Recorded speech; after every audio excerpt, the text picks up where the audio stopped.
Hey there guys, and welcome to my Tales of Xillia Retrospective. So, if you're watching this, then you probably know I recently beat Tales of Xillia, because I don't typically do retrospectives on games I haven't beaten before. So let me briefly talk about... let's not kid ourselves, this is going to be a long video. There's a lot to discuss with Xillia. Xillia is a really, really interesting game, and there's a lot of really awesome stuff that I want to talk about in regards to it, and also I want to talk about its problems. I want to talk about the areas where it didn't triumph, but overall, I really, really enjoyed Xillia. I know I said this in as I was building in towards the end. Xillia probably is going to stand as my third favorite Tales game. Again, I still haven't fully gone through and mathed out the numbers, but just my gut instinct is that I still think I like Abyss and Symphonia more, but I think Xillia is number 3 for me. So, I'm going to kind of approach this similar to how I approached whenever I wanted to rank the games and actually sort of talk about where their strengths were in comparison to each other. And so I'm going to start by talking about the story of Xillia overall. The actual core plot. And the core plot was really, really well handled, although it does have the Persona 3 problem of the first, 60% of the game is just, it's competent, it's interesting, it's alright, but it's not good. It's, I certainly never felt impressed or amazed in playing Tales of Xillia until the Olympius reveal happened. The first, when we were just running on, it was just sort of the game was telling me to do stuff, and I did it because the game told me to do it, but I didn't really feel as though I wasn't super immersed. I didn't care about the world, if that makes sense.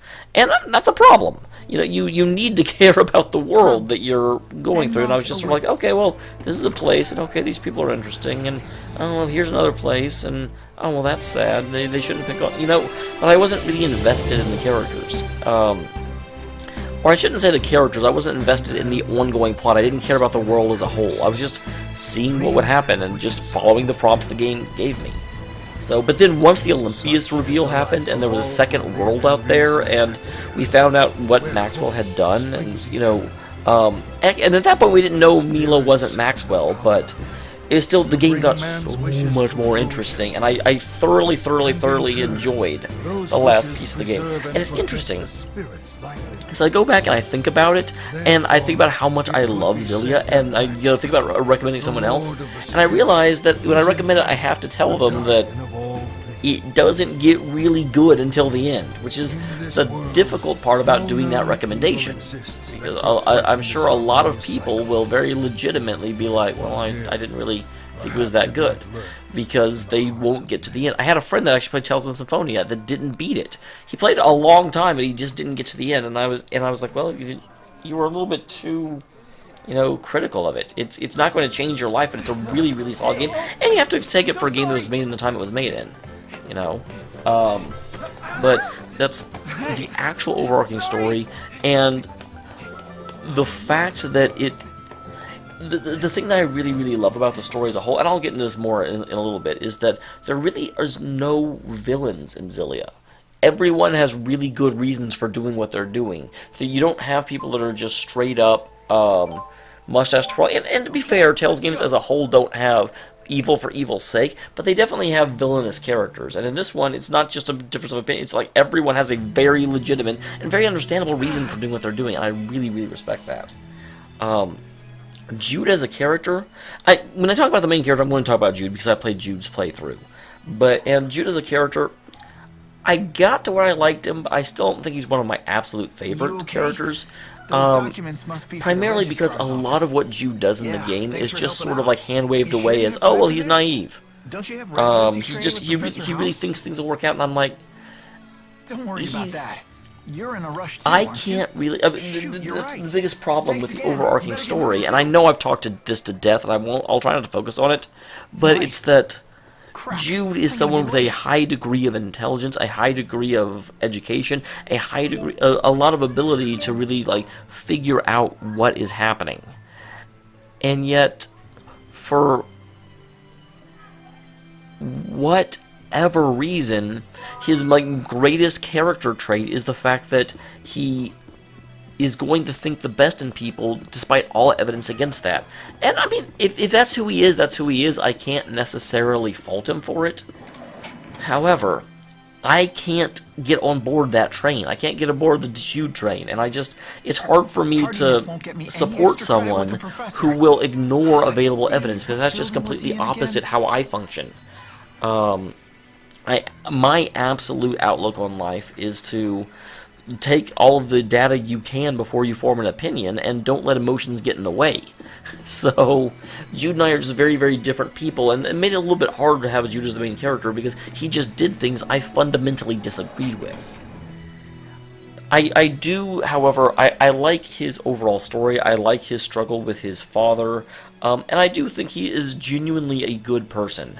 I do think Saray sells the goodness of his character a little bit better than Jude does, but I still I did like the fact that our main character was a little bit of a bumbling nincompoop to a certain degree, because that's very much who he was. He just went out there and he wanted to get stuff done, and he didn't really know how to do it, but he didn't care, and that was okay.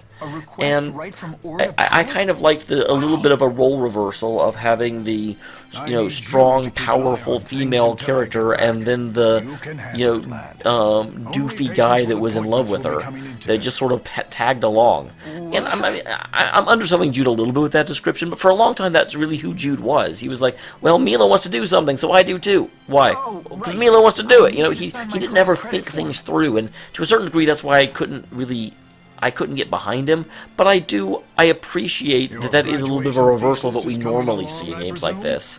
With a strong silent type was the supporting female, although again, you could play this where Mila was the main character as well. And let me talk about that for a second. I really like that as a concept, although I think it was a flawed execution in this game. For the very simple reason that you guys let me know, it's like, dude, when you play this first time, you need to pick Jude as your main character. And the fact that you can that easily mess that choice up and end up, having the plot pseudo-spoiled for you if you do, is a massive flaw. If they were going to let you choose which main character to have, then they needed to be a lot more careful, or they needed to have Mila not unlock until you beat the game as Jude, and then you could see Mila's side of things. That would have worked too. That would have worked just fine. But giving the option and not really giving any indication of, dude, the story is meant to be experienced with Jude first, you need to pick Jude first, is a problem in my eyes. But the idea of having, multiple points of view to play through the story, I've always loved. In fact, I think I've said this before, I actually, 15 years ago, came up with the idea of making a game in that vein. I was like, what would be cool? If you made a game like, I'll use Final Fantasy VII because it is the most famous RPG of all time. If I'm going to make, allusions to other games, then I need to use actually, you know what? Hey, screw it. Let's use Tales of Xillia. Because obviously everyone watching this video has played Tales of Xillia. Imagine that if instead of choosing between playing as Jude and Mila, you could choose between Jude and Wingle. And, as Wingle, you'll go through, you'll end up getting beaten by Gaius early on, you'll bring the Chimera together, you go on some adventures, and as Wingle, you'll have these, people from Finmont come in and that are trying to, you'll lead the battle, you'll beat Finmont, but there's this group that keeps trying to get to the king in order to change his opinions, and, although to your eyes, they're trying to divert the king from his path, and so you end up coming into conflict with Jude and his party, and in Wingle's storyline, this would be one of the problems, but I think it's unavoidable. In Wingle's storyline, you would end up managing to, beat Jude, and, the actual epilogue of the game would go in a different direction. You would actually choose, with who you chose to play as would almost, alter the balance of power in the world. So you can play as Jude, or you can play as Wingle. And then, once you beat either side, once you beat the game as either Jude or as Wingle, and needless to say, Wingle would not die in his storyline, you would actually be able to play through the game a third time as Muse, and going through your Maxwell's vessel, you know, and now obviously Muse, there's no way you could have that as an opening choice, but once one of those two, then boom, Muse comes available, and you can actually see things from her point of view, and I think that would be awesome. You would end up having to make a game that was about 20 hours long instead of 60, because each of the 3 paths would have hardly any of the same, you know, plot events, and so it would have to be a shorter campaign, but I think it would be thoroughly interesting. I really, they kind of copped out on this one, where they were like, yeah, we're gonna have an alternate, we're gonna have, you know, you can choose which character you want to have as your main character, but 90% of the game will be the same. And I don't know if it's really 90, because I obviously haven't played them, but people did tell me, I thought about, well, why don't I just do 2, you know, concurrent playthroughs? They're like, I mean, you're gonna spend a whole bunch of your time just, you know, off-screen doing the exact same thing again. Which I do think, okay, well, for the amount of bonus you get for having a second playthrough option, you kind of ruin it if that's all the difference you really get out of it. And so that was pretty unfortunate. Supporting cast. Let's see. I've said this during the playthrough.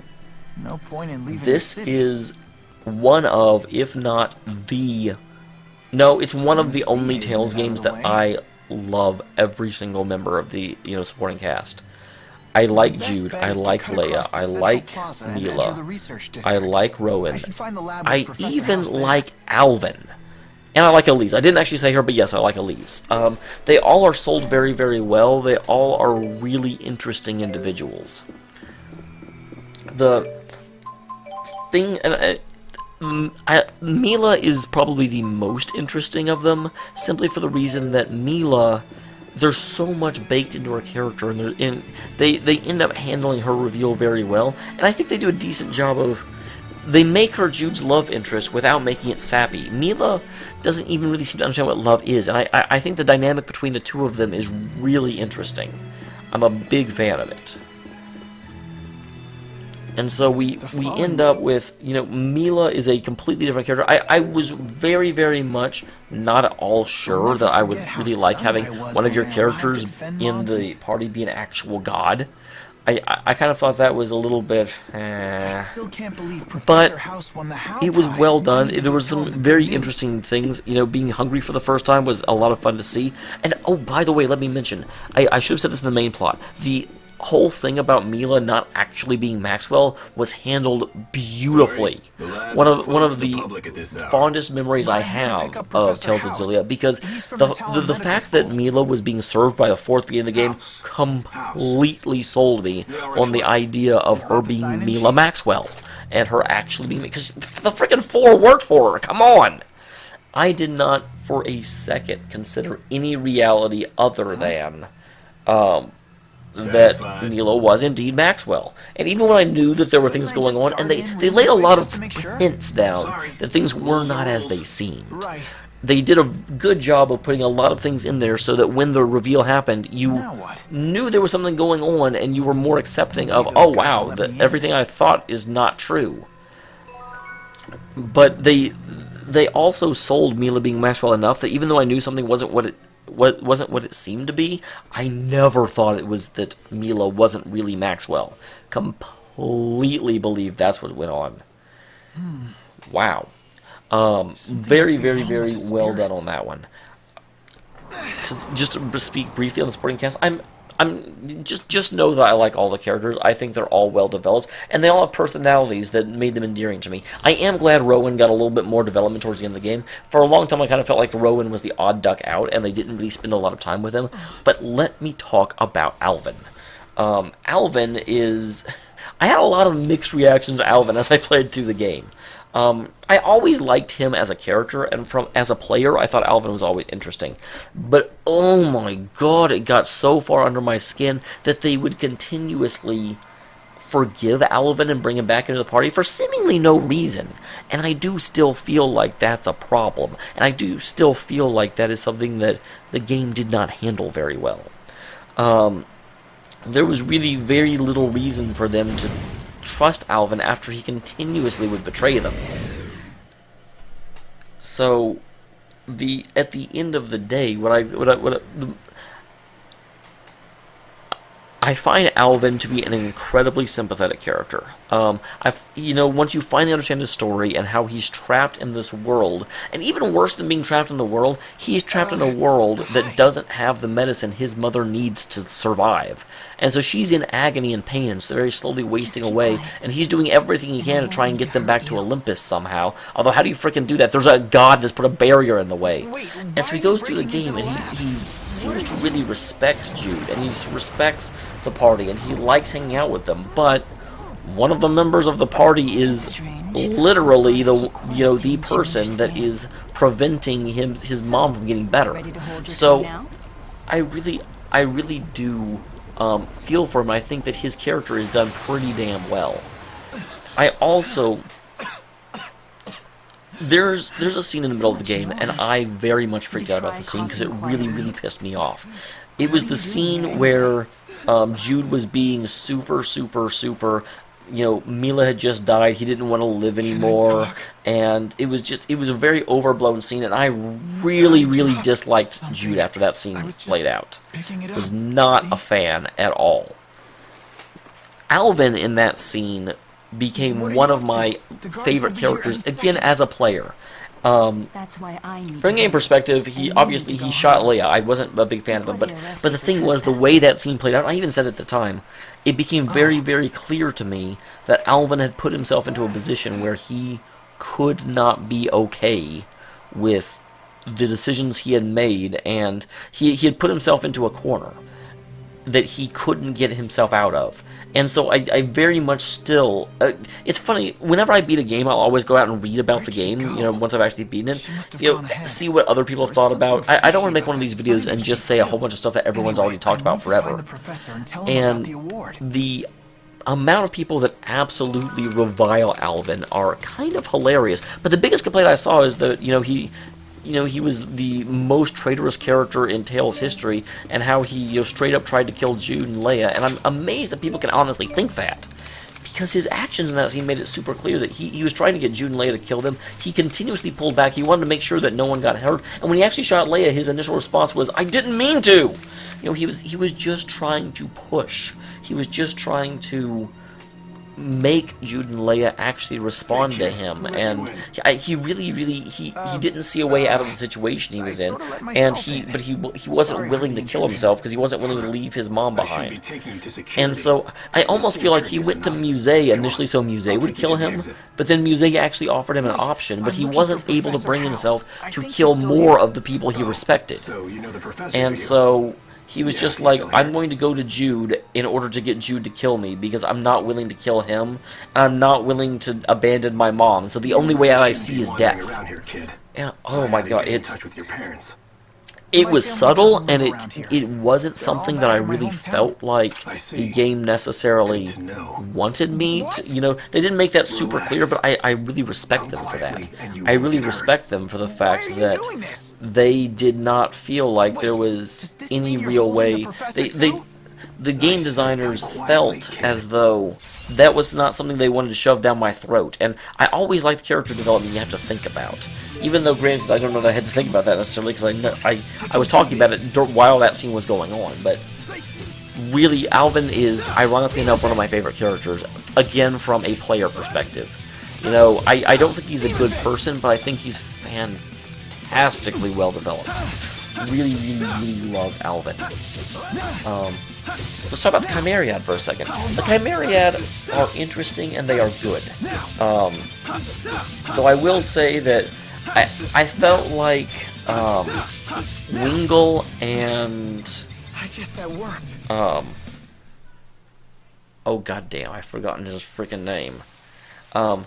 But Wingle and frick, the bandit guy that had ties to Elise were by far the most developed. I really felt like that the Agria and Prescia did not have very good characterization, and you had to dig a little bit too deep to even find much about them. And even when you found more about them, they still didn't have that deep of characterization.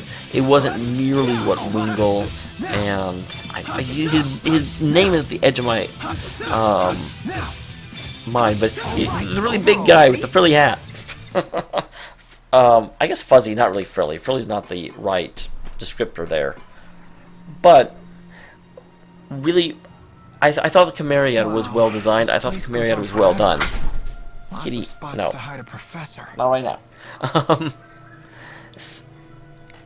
I don't think they rose quite to the level of some of the other Tales antagonists. I do certainly think that each and every room. you know, the Cardinals from Tales of Symphonia and the other, you know, What's going on here? Ash's group from Tales of the Abyss were better. But I do have a lot of respect for the Chimera. I think they did what they needed to do, and that they ended up forming complex characters. I would put it about the same as, you know, Tales of Vesperia didn't have the greatest antagonist, except for... I always thought that the twins and Jaeger were really well designed. And I kind of see the Chimera as about the same level of intrigue and interest, and I really liked the Chimera at about like I liked the twins and Jaeger. So... I thought the Chimera were really interesting, but what was super well done was Gaius. I made this statement while I was playing the game. Gaius is, in my opinion, probably the best Tales antagonist of the entire series. I thought Gaius was amazing, and the reason for that, I made reference to this before already in this video, was that Gaius had absolutely wonderful reasons for what he was doing. There was never any... I never had to sit there and, you know, try and rationalize or try and understand him better. Everything he was doing made complete sense. You know, Maxwell as well, actually. You know, because Maxwell is a pseudo-villain as well. I thought Maxwell's plan made perfect sense. Maxwell was in a situation where humans were killing off all of the spirits that Maxwell had to protect. They wouldn't listen to him. They wouldn't change their ways. And so he's like, well, okay, well, screw you guys. I'm going to take the population of humanity that doesn't need to kill spirits to survive, and then I'm going to, you know, seal them off from you, and you guys can just do whatever the hell you want to do. I told you to stop it, you didn't stop it. So, and Gaius, meanwhile, is kind of the same thing. He's like, you know what? I'm a king, my people are in danger, this other world is trying to invade us, so I will put them to the sword. And frankly, people even told me that in Japan he was even less rational about it. In, you know, the American release, he even went to see, is there a way that we can convert them, and he found out that no, there wasn't. He didn't know everything about Spyrite research, which is why it's a little bit frustrating that Jude didn't even try and teach him about it, but he still very much felt like, you know, these people are a threat to my people, and so I'm going to protect my people, which is what a king's supposed to do. I really, really, really liked both Gaius and Maxwell in this, because, again, I'm always very respectful. They even had a skit where they specifically talked about the fact that Gaius was a good guy. Gaius was... well, I'm certainly not going to call him a hero. I am absolutely comfortable calling him a, you know, another protagonist. What he was doing, he had very good reason for doing, and I really just respect... I know I keep repeating the same thing over and over again, and I'm sorry, but it's just good. I really like it. I don't know what else to say. Now, those are all the things that I think are the best about Xillia. I'm a huge fan of, you know, the way that the reveal happens. I'm a huge fan of the villains in it. I'm a big fan of the supporting cast. I like Jude. I think Jude is maybe one of the more weak elements of the game. But again, that's not because Jude is bad. That's just that the other elements are all flawless, and Jude is just not the absolute best I've ever seen. Which, when I'm dealing with a series as good as Tales, having my commentary be like, well, you're not the best I've ever seen, really is... That's like you got a 98%, but, you know, two other people in your class got a 99% and one guy got 100. I mean, it doesn't mean anything. It's not a slight against you, if that makes sense. It's priceless. But some of the problems that Xillia has, because it does absolutely have problems. I already mentioned my issue with, you know, the way Jude actually went about doing things, and I'm not going to go back into that again. But I will, you know, if I want to talk about the flaws, I do have to talk about that, because it's, in my opinion, the game's biggest flaw. Because it created a character that I, as a player, couldn't acknowledge or get behind. I also really, really, really feel as though Olympus was not handled very well. And granted, some of that is purely because I played Symphonia. And Symphonia handled the idea of a second world wonderfully. Graces handled the idea of the moon fantastically. The moon was really presented as a research center, so the fact that there was such little amount of space given to the moon as opposed to the world below made sense. It wasn't supposed to be a full-blown world, but Olympias was. Olympias was supposed to be a entire other, area that, Reze Maxi had been sealed off from. And yet it was a single city and a research facility, and that was it. And it was, I get why. I get that the game really didn't have time for us to go through and explore all of Olympias, but it just, Olympus ended up feeling just way too contained, fast, and small to be an entirely different world. And I really feel like they could have done more with Olympias. I made reference to this whenever I beat the game. If I had been the Tales of Xillia creative director, what I would have done would have been to simply have the system.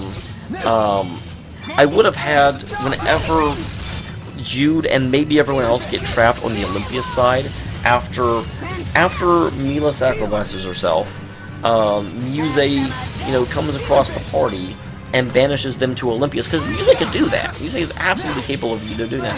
Basically, because of the whole tethering thing, she sends Jude over to Olympias because she doesn't want him to die, because they've kind of shared something to a certain degree. So she's like, you know what? I'll let you live off the rest of your life in Olympias, where you can't, threaten Maxwell's plan, because on the Olympias side, he won't be able to get anything done in theory. And then you end up, Jude goes over there, has this extended thing where he gets to explore Olympias, and maybe you can flesh Olympias out a little bit more. Then maybe you can have the rest of the party go with him. And so you end up with Jude and Elise and Leia going over to Olympias, whereas Mila, Alvin, and Rowan end up having Mila's side will show that on this side. But it ends up, it would do a lot in order to make Jude's plan make freaking sense, where he's just like, you know what, I'm going to murder Maxwell because I'm just going to believe that fundamentally destabilizing the world is going to have a good effect somehow. It would actually, he already been to Olympias and seen the way that people are suffering over there. It would make a lot more sense, and he would have a basis for thinking things could work out. So that's the first thing I would do. It would be they could expand Olympias. They could have the party get over there so that you're not just Jude by himself for an extended period of the game, because that would be terrible. And you could make it work. Another of the issues I had, and probably the single biggest issue with the game, is that the combat just wasn't interesting to me.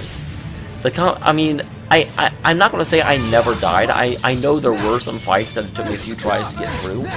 But overall, the combat was completely non-strategic. It's interesting because it was like you had Tales of Graces that had the best freaking combat in Tales history. It was super strategic. You really had to pay attention. Then you had Xillia, which is I just felt super overpowered the whole game, and I didn't really have to focus that much. I didn't have to respond to what my opponent was doing very much, and that was very unfortunate. I like having to respond to what my opponent is doing. I like having to outplay in order to be successful in combat. So that was frustrating. And then we go to Tales of Xillia, where I do think the combat was more difficult, but it was also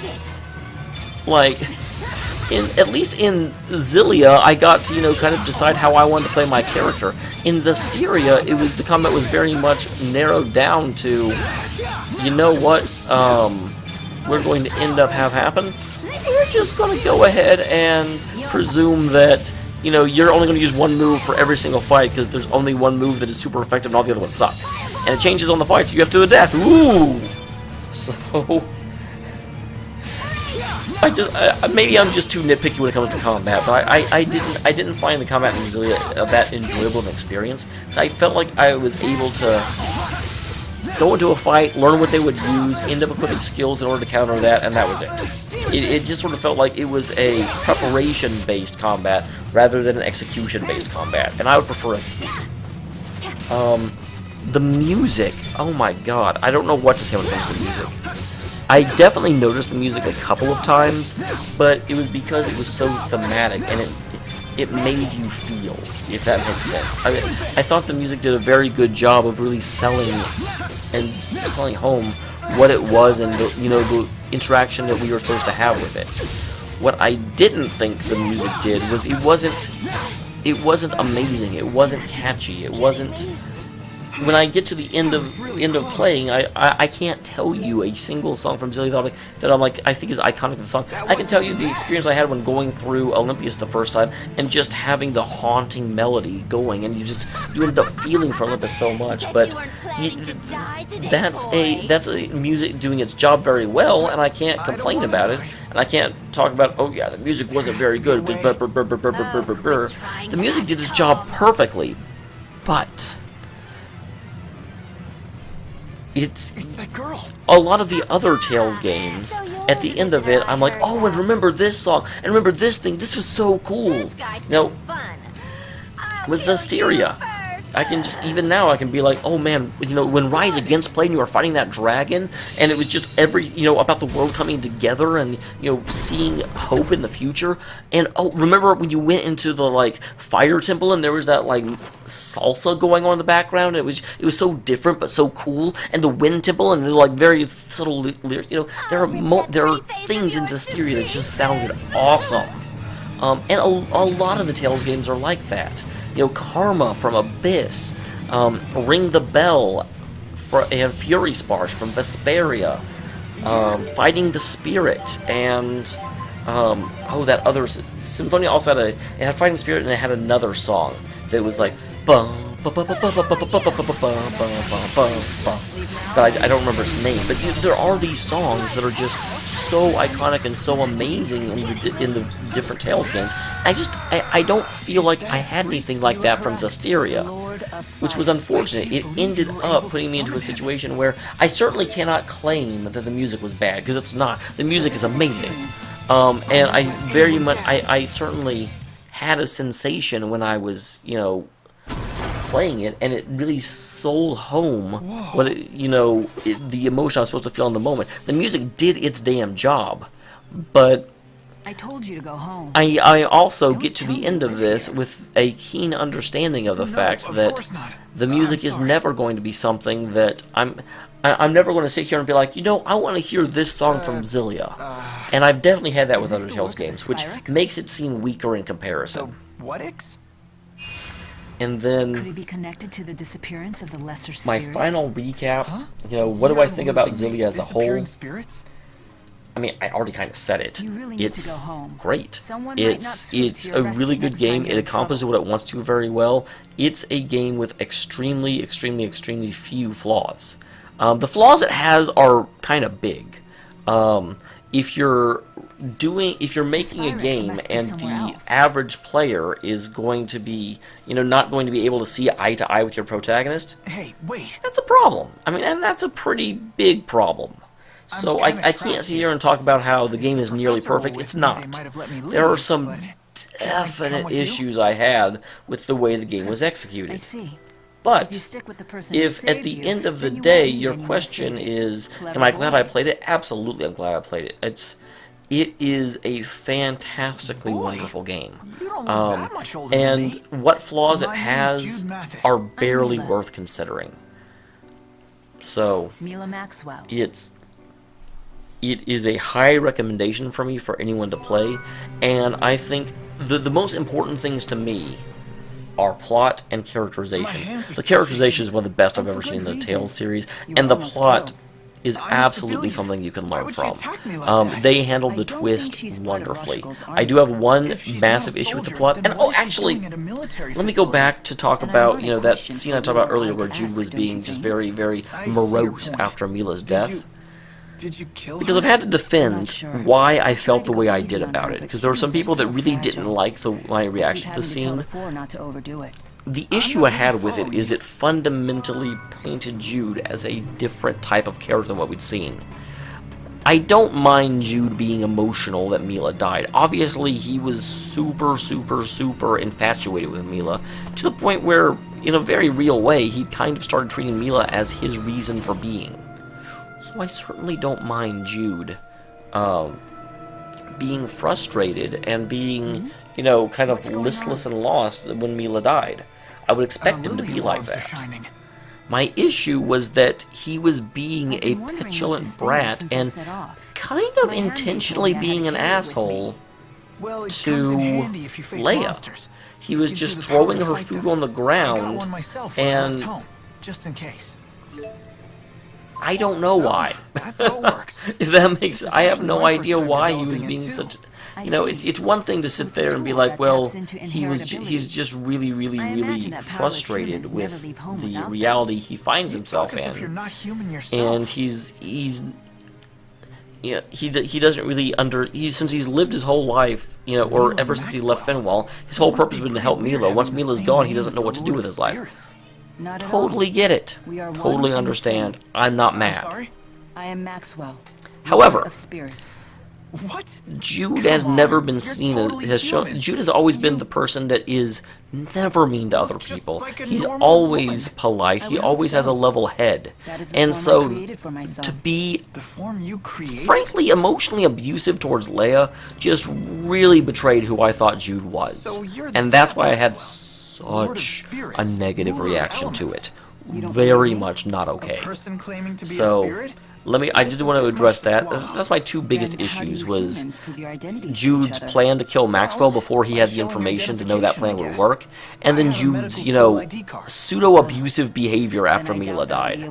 But those are the low points in an otherwise fabulous game, and I'm not going to hold those low points against it. I'm not going to say the game is bad because of them. It's certainly an area that could be improved upon, but I thoroughly enjoy playing this game.